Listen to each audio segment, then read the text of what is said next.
đông anh na in cao lao y na trung lâu nắng lâu chung cách lấy khâu sương lâu ở tuần trăng nắng chân sẽ cơ tô tô trái chân cho chú đang kiếp biến phép phai phá ni rong ôn than lại mi nu nem nang dun ngây nang na chu toa a buin a kat to to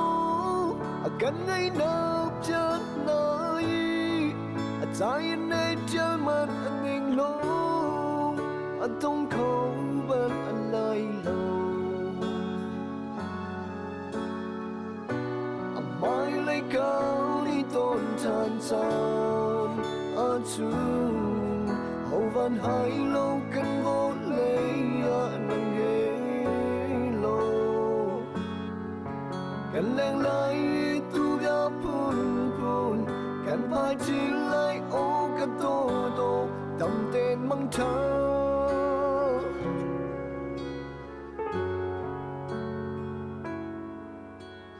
lung kiên khi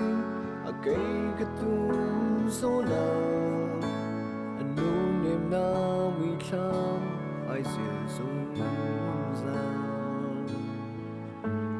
nắng lâu chung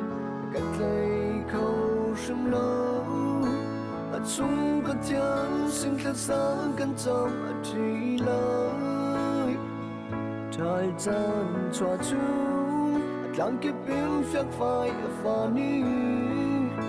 rong ôn than lại mi nu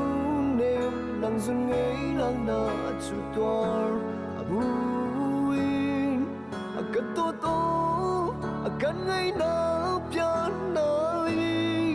a chai nei chal man ning lo a tong khâu ban a lai lo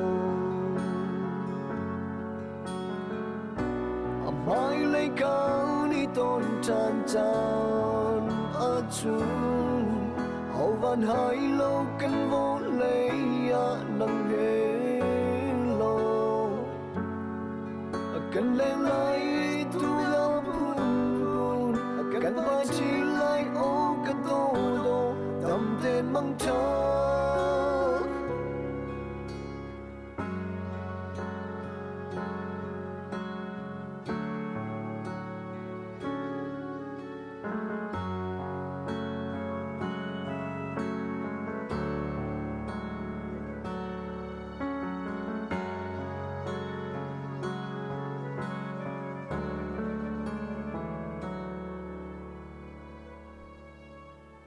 kan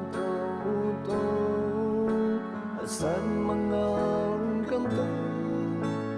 na in kan hlawi na tung lâu nắng lâu chung cách lấy khâu lai lâu ở chung bất thiên sinh khát sáng căn trong chỉ lời trái gian cho chúng đang kiếp biến phép phai phá ni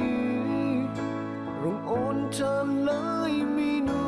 nem nang dun ngây nang na chu toar a buin kan to to kan ngây na chan nai chai nei chal man ning lo a tong khâu ban a lai lo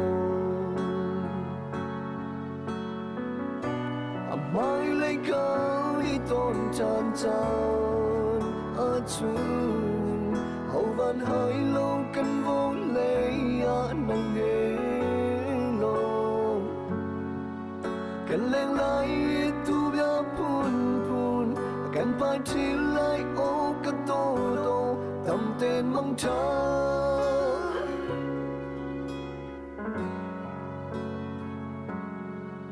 cần lên lại tu ga pun